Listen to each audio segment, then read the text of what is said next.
Bonsoir à tous, bienvenue à ce flash d'information. C'est la Côte d'Ivoire qui va abriter le 27e congrès de l'Union postale universelle en 2020.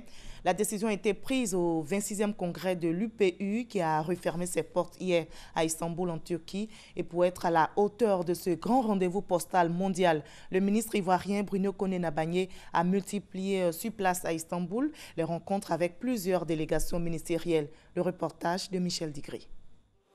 Le rideau s'est refermé sur le 26e congrès de l'Union postale universelle.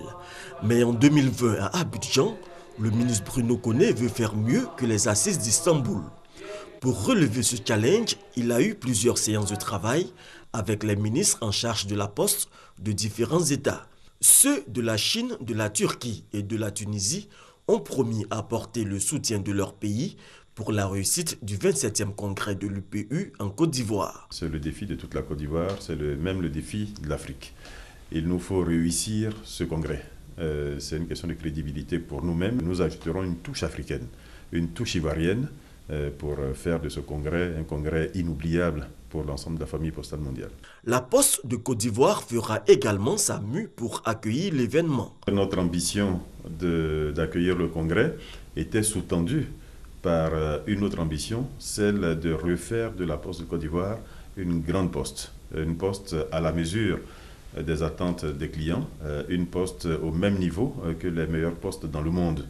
C'est à ce prix-là que nous pourrons être dignes de recevoir la grande famille postale mondiale à Abidjan. Avec son élection au conseil d'administration de l'UPU et sa désignation pour l'organisation du congrès de 2020, la Côte d'Ivoire est de retour et a désormais son mot à dire dans la grande famille postale mondiale. Et nous sommes le 9 octobre aujourd'hui, c'est la journée mondiale du handicap. L'attention est donc portée sur les personnes en situation de handicap, les handicapés physiques, psychiques ou visuels. Et à propos des handicapés visuels, notre reporter Konaté Moussa, comme vous le voyez dans les images, a fait une incursion dans leur univers. Comment vivent les non-voyants, comment supportent-ils le handicap, arrivent-ils à s'insérer facilement dans la vie active? Nous aurons les éléments de réponse dans l'édition de 20h. Le directeur général de l'Office national d'identification s'imprègne du mode de fonctionnement des services d'immigration ghanéens et des mécanismes de contrôle du flux migratoire. Il revient donc des Loubeaux à la frontière ivoiro-ghanéenne. Son ambition est clairement affichée, déployer l'ONI aux différentes frontières. Et ce qui concentre l'actualité politique en Côte d'Ivoire, c'est le projet de nouvelle constitution adopté en Conseil des ministres et qui est présentement entre les mains des députés. Ils vont se prononcer sur le texte mardi en plénière. Mais avant, des femmes donnent leur avis sur cet avant-projet. Pour elles, c'est un nouveau contrat social qui prend en compte leurs préoccupations et qui fait la promotion du droit pour l'amélioration de leurs conditions de vie.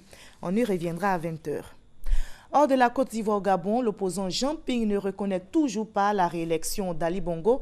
Il a appelé hier les Gabonais à une résistance au régime Bongo à travers tout le pays et dans le monde. Pour les actions à mener, Jean Ping appelle à la création d'un conseil gabonais de la résistance aux États-Unis et en Europe. Il demande des sanctions internationales ciblées contre 10 personnalités. Le président Bongo lui-même et un de ses frères, la présidente de la Cour constitutionnelle et le président de la commission électorale.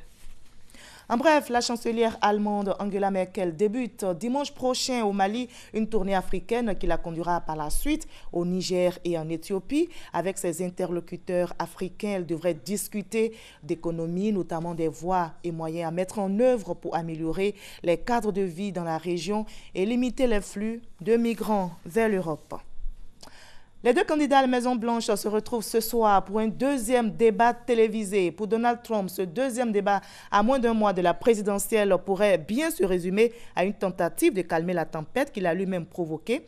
En cause, une vidéo filmée par une chaîne de télévision en 2005 où le milliardaire expose ses techniques de drague proches du harcèlement sexuel.